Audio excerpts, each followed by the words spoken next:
Hi guys, so consistency is key and road to 10k followers. So for those people that are liking my videos, like those 10 people, please guys continue liking and please share. Now, I've got another story for you guys. I'm sure you've heard of, or when in your childhood you watched Winnie the Pooh. I'm talking to my 80s and 90s babies. So I've got a nice backstory that's very interesting that you guys would want to know. So switch off everything and listen to me the next 2 minutes.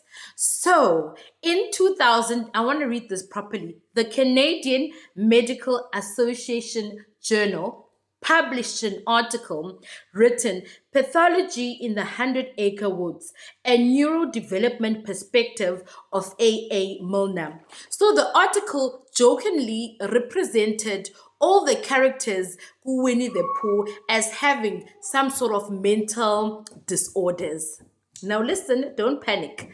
So, in the article, they associated the different characters with different mental health issues.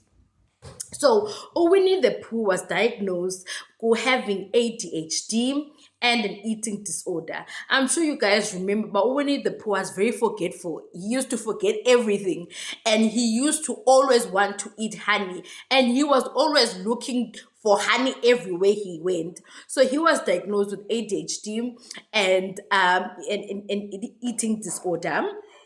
And then there was poor Piglet. Oh, guys, kuthiwa yena, a Piglet had anxiety. And I'm sure you guys used to remember Piglet. He was like so shy and he didn't want to get out of the house. And, it just makes sense. He was just anxious everywhere all the time. So he was diagnosed with anxiety. And then there was Utiga. Utiga was always bouncing, bounce. He could not stand still. So he was diagnosed with ADHD, which like made sense. And then there was EO, the donkey. He had depression.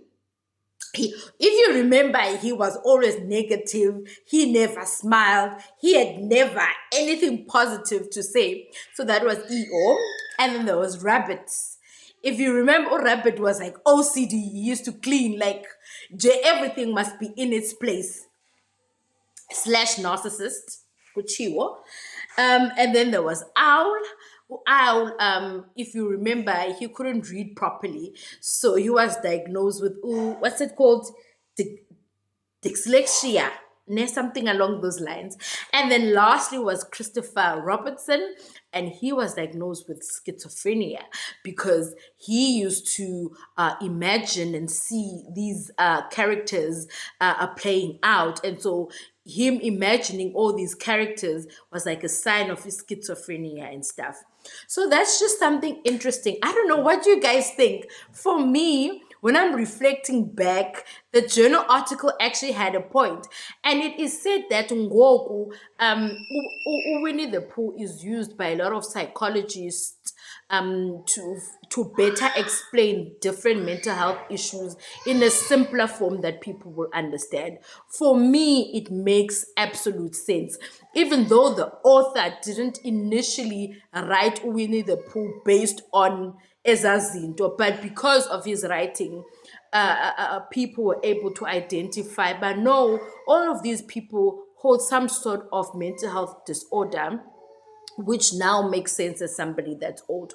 So I don't know what you guys think. You can comment, you can like. Please follow me.